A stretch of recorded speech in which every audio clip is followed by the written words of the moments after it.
Bank వారప్ చెప్పిన శవం ఇదేనా? అవును సార్. కట్టెందుకో డొక్క నుంచి గుట్లు వేసి పోస్ట్ మార్టం అని చెప్పి సర్టిఫికేట్ ఇచ్చేద్దాం.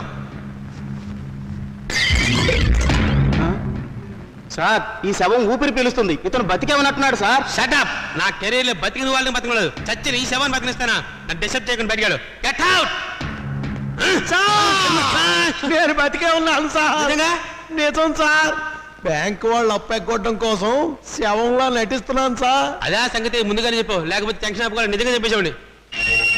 మీరు ఆ టెన్షన్ ఆపి అటువైపు చూడండి సార్. నాలాంటి వాడే అక్కడ ఇంకొకడు ఉన్నాడు.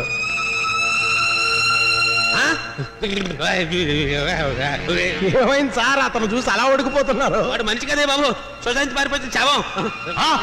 ఓ మై డెత్! అతను శవం.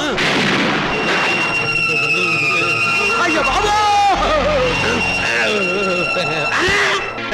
ఏరా గవర్నమెంట్ డాక్టర్, అర్ధరాత్రి పూట మార్నింగ్ వాకే విట్రా నీ పిండాకుడు. ఏముందండి, పొట్ట తగ్గితే కానీ పిల్లలు అన్నారు. పొట్ట దగ్గరికి వచ్చి వాకింగ్ వాళ్ళట. ఏమిటి నీకు ఇప్పుడు పిల్ల కావాలి అంతే కదా? నేను చూస్తాను. అమ్మాయి నల్లగా ఉండాలా తెల్లగా ఉండాలా? అబ్బాయి రంగు లేదండి, మేకప్ చేసేవాళ్ళే. ఓకే, కట్నం ఎంత అయితే బెటర్? 5 లక్షలా 10 లక్షలా?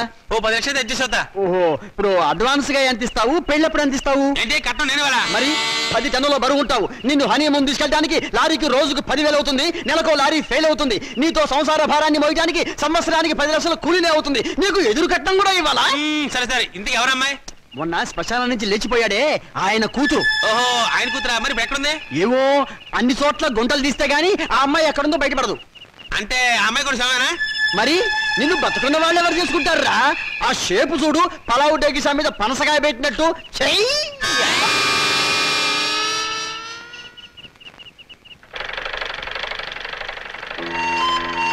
నమస్కారం అండి. ఇదిగో పరాయి మనుషుల అండీలు నమస్కారాలు ఏమిటి? ఏదో మర్యాద. అమ్మగారు లేరా? లేదు, మౌనికతో కలిసి గుడికి వెళ్ళింది. అన్నట్టు చంద్రం, నువ్వు ఇచ్చిన రుక్మిణి కళ్యాణ పుస్తకం చిరిగిపోయింది తెలుసా? అలాగా? కొత్త తీసుకొస్తాను, బాధపడకండి.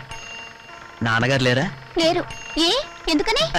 ఏం లేదు, నిన్నొక సన్యాసి కనపడి పెళ్లి కావడానికి ఒక మంత్రం చెప్పాడు. అదేంటో నాకు చెప్పవా? అది రహస్యంగా గదిలోనే చెప్పాలి. నిజంగానా? అయితే పూజ గదిలో చెప్పు. రా. అలాగే పద.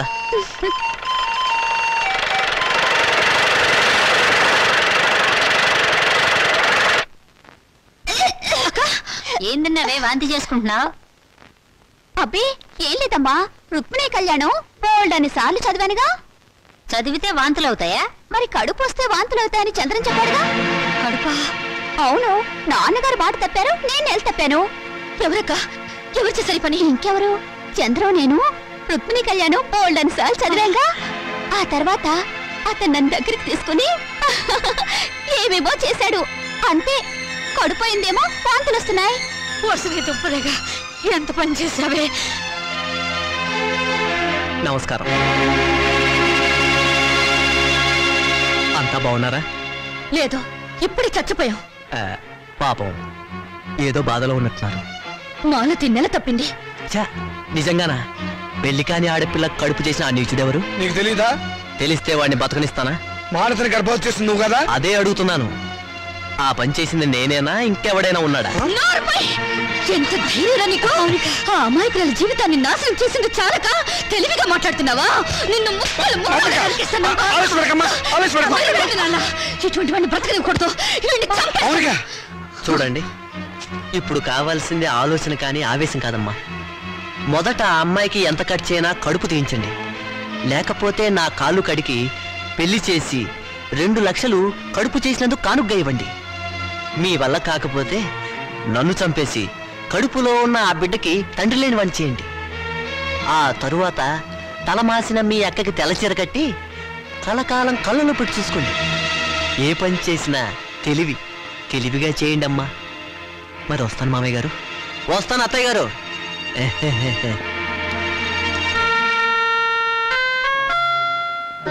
మౌనిక, చంద్రాన్ని నువ్వు నిజంగానే చంపేస్తావా? మరైతే అప్పుడు తాళి తెంచేయడానికి అతను నా మెళ్ళ తాళి కట్టలేదుగా. పోన్లే, చంద్ర చెప్పినట్టు నిజంగా తెల్ల చీరైనా కట్టుకుంటాను. గాజులు పొట్టు తీసేస్తానే, కానీ కడుపు మాత్రం తీయించొద్దు. ఎందుకంటే మొగుడు పోయినా బిడ్డను చూసుకుంటూ చచ్చిపోయేదాకా నీ ఇంట్లో పని మనిషిగానే బ్రతుకుతానే. అమ్మైనా నాన్నైనా నువ్వే అనుకుని నీతో పాటు వచ్చాను. నా బిడ్డను కూడా నీ బిడ్డలాగే చూసుకుంటావు కదా. మరప్పుడు నాకు పెళ్ళెందుకు, మొగుడెందుకు?